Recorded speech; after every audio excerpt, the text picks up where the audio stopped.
consciousness a function of the mind? In the yogic sciences, there is no such thing as brain. Well-being is good chemistry of the brain. We are looking at the human mind as 16 parts. Unhappiness is bad chemistry of the brain. Because your intelligence becomes boundless, everything becomes within access.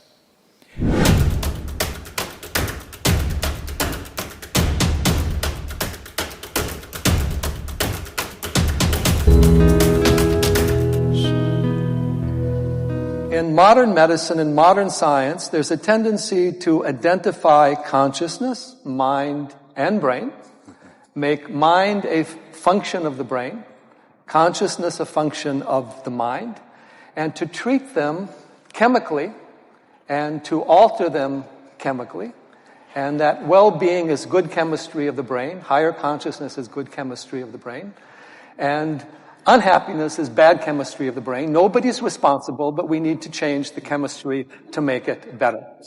Now, in the yogic thought, brain, mind, and consciousness are three different things, but they're related at a certain level. So my question to Sadhguruji is the nature of brain, mind, and consciousness, how we can use the brain and mind in the proper way without getting stuck in them, and a model of healing that is based on more consciousness than brain chemistry. In the yogic sciences, there is no such thing as brain.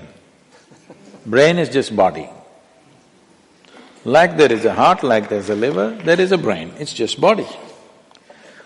I think this overly exaggerated sense of what is brain is coming because, as I mentioned it in the morning hour here, our education systems have become purely intellectual. We think intellect is everything. Let me… I will try to say it in a very brief way. When you say something very complex in a brief way, there will be holes in it. Please pick the holes if you find them, otherwise I'm okay. In the yogic system, we are looking at the human mind as 16 parts. These 16 parts are in 4 categories. The first one is buddhi. Buddhi means the intellect. Intellect, I'm asking you, do you want your intellect sharp or blunt? All of you must choose, I'm going to bless you. You want it sharp. So intellect is essentially like a knife. You use a knife to cut things open. This is the nature of the intellect. Whatever you give it, it will dissect. The entire modern science is coming out of human intellect. So everything is by dissection. If you give this flower to the scientist, they will rip it open and see. If you rip it open and see, yes, of course, there are many facts you will know about the flower, only thing is you won't have the flower after that.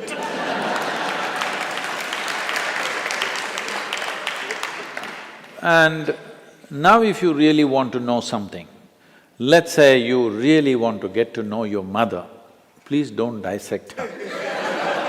That's not the way it works. Because what you can know by dissection is material aspect of life. You cannot know life by dissection. Only the material and the physical can be dissected. But now we are using our intellect to understand the entire gamut of things. Now we try to dissect. We go on talking about unifying the world and unity and enlightenment, everything with intellect. This is like using a knife to stitch something. If you stitch something with a knife, you leave it in tatters. So you are seeing this, the more knowledge you gather about something, the more misunderstanding and further away from truth we are becoming, not because information is bad, because we are trying to stitch with a knife.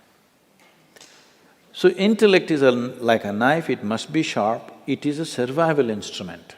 If you did not have a discriminatory intellect, you would not be surviving on this planet, it's very, very vital. But survival is all that it can do. But intellect cannot function Unless there is a certain volume of memory. If you wipe out all your memory, it doesn't matter how… whatever your IQ is right now, if you take off all your memory, you will suddenly look stupid. You may be still intelligent, but you look stupid. This always happens in India. People are putting rural children and urban children together and testing them. Just because of the volume of information that the urban child has, he looks smart. A rural child looks stupid, but you put them in real situations, you will see they will come out so smart because their intelligence is fully on. So, intellect looks smart only when you back it up with lot of information, and hence you see information technology and everybody is mad about information. They're not looking into their phones simply for waste of time, because only with all that bits and pieces of data, they look smart among their friends, in the society in which they live. It's only with data they can look smart. Without data, they can't do one thing smart. I'll just tell you an example. We have two different types of schools.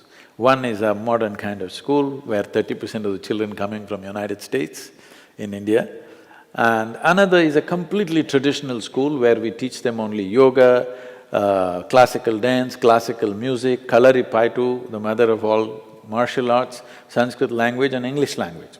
They don't go through any academics as such. This was a few years ago. Little ones, they all run to the place to hand wash. Hand wash is at this height.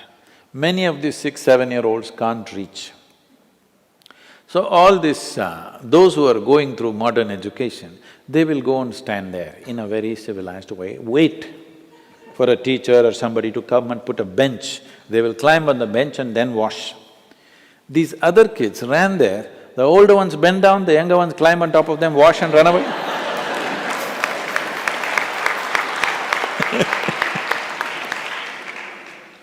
So, too much orientation towards intellect and the other dimensions of intelligence are completely uncultivated today. So the next dimension of the mind is referred to as ahankara, which we have completely ignored. Ahankara does not mean ego as most people are beginning to think, it means identity. What are you identified with? Because intellect is essentially an instrument to protect the identity that you have taken on. If I say I'm Indian, suddenly my intellect makes me think that way, makes me willing to live and die for it. You will see just a piece of cloth, if you show, I mean a flag, people will have tears in their eyes. Just the identity. If you had put them somewhere else and shown another flag, the same thing would happen. In India, Pakistan, it's very striking, because it was one nation and suddenly somebody drew a line, and the entire emotion, the way it works is amazing, simply because you got identified with this or that. So intellect is an instrument which protects the identity. Identity is that instrument which allows the intellect to function in a certain way. When I say a certain way, suppose you're identified just with this, me as a person, your intellect will do only this to protecting you all the time just doing this. Now I say, my identity is my family. Now your intellect will do everything to protect that. Or you say a community, a race or a religion or a nation. In the name of race, religion, nation, how many things we have done which are utterly idiotic and inhuman, but we do it with great pride. Because we are identified, because this is the nature. If we have to continue that analogy, if intellect is the knife, the hand that holds it is the identity. You tell me, in handling a knife is important that it must be sharp, but whether it becomes destructive or productive is determined by the hand that holds it, isn't it? But in today's society, in today's world, there is no cultivation of the hand at all. The smaller and smaller identities that we are creating will inevitably cause disturbance within the human being and in the world. There is no other way. Right from ancient times, in Eastern cultures, always we have been taught to have a cosmic identity, aham brahmasmi. At the age of 12, you must know aham brahmasmi, this means I am the cosmos. Without identifying with a limitless identity, no education should be given. Only after identity is fixed, then education. Because without the right kind of identity, education becomes destructive, because you have a limited identity. We can say whatever we want, but essentially all crime, all evil, all most terrible things that we do is just a question of limited identity, isn't it? This is my way, that is your way, this is my country, this is your country, this is my religion, this is your religion. This is all it is. So without cultivating the identity, we are sharpening the knife. We have an unsteady hand, but we are sharpening the knife and arming it with memory. So the next dimension of the mind is called manas, which is a silo of memory. Here there are 8 dimensions of memory.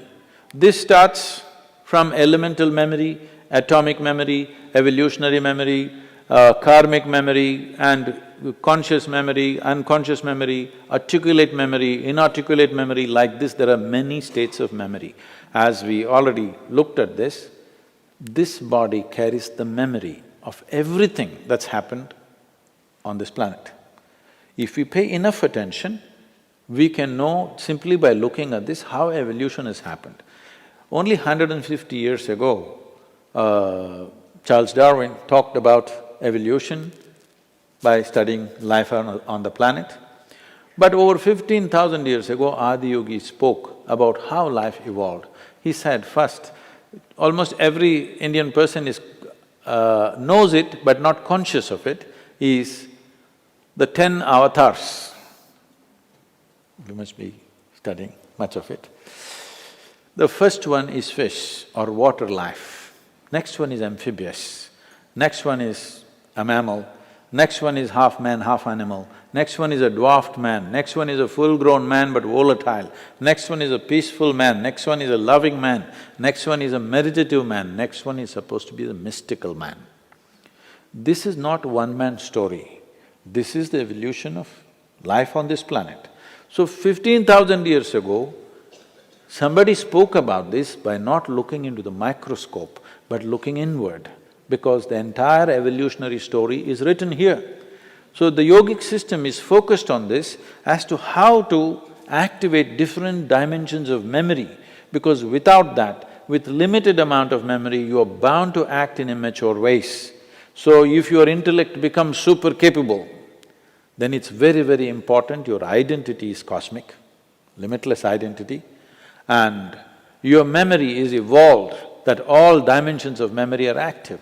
These 3 function in a certain way, some people have evolved it in certain ways, but largely it is happening in a very skewed way, too much of intellect and other things are very minimalistic. The 4th dimension of intelligence is referred to as chitta. This is a dimension of intelligence which is unsullied by memory. See, we must understand this. We are who we are only because of the memory that we carry.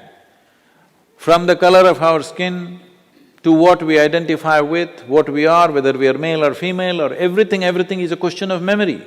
It is the memory stored in this which is deciding all these aspects. Whether I am a human being or some other creature is also a question of memory. Memory is a tremendous possibility, but memory is also a limitation and a boundary. What is you and what is me is right now, the boundary of this is just memory. What I remember in my system and what you remember in your system is the boundary. So memory is also a boundary. Memory is the basis of all forms that have happened. There is a certain memory which creates patterns, which patterns in turn create physical forms. The way we are, the kind of form that we have taken is essentially out of the basic memory that is there. Never it got confused in the sense, suppose you and a cow every day start eating mangoes. Never it happens that one day by accident or by lapse of memory, the cow became human or you became a cow. Both of you eat the same food every day, but it will not happen because the memory is so strongly instilled at various levels. We are recognizing 8 different dimensions of memory, but chitta has no memory. No memory means no boundary, an intelligence beyond bounds. In the yogic culture, there is a mischievous way of expressing this. We say, if you touch your chitta, God will become your slave because your intelligence becomes boundless, everything becomes within access. So, it is very important because this is the first time, we must understand this. This is the first time where our survival process is as organized as it is today. This is the first time that human beings have so much time to look at things. Otherwise, just putting the food together would take 24 hours. Once again, in affluent societies, we are going back to the same thing. As you said, in Montana, somebody has to work 3 jobs when so much land is there. Why do you need to do a job to make your food? No, because you want to buy it in Walmart. I'm saying we've just kind of twisted the entire thing. For the first time, our survival… For example, today you go into your superstore, what you need for next 1 year, you can buy, bring it home and not step out of your house for the next 1 year. It's possible, never before it was possible. Today morning's water, if you have to get, means you have to walk down to the river or the pond or something. For the first time, our survival process is so enormously organized, this is the time for humanity. This is the time for humanity to explore deeper dimensions of life.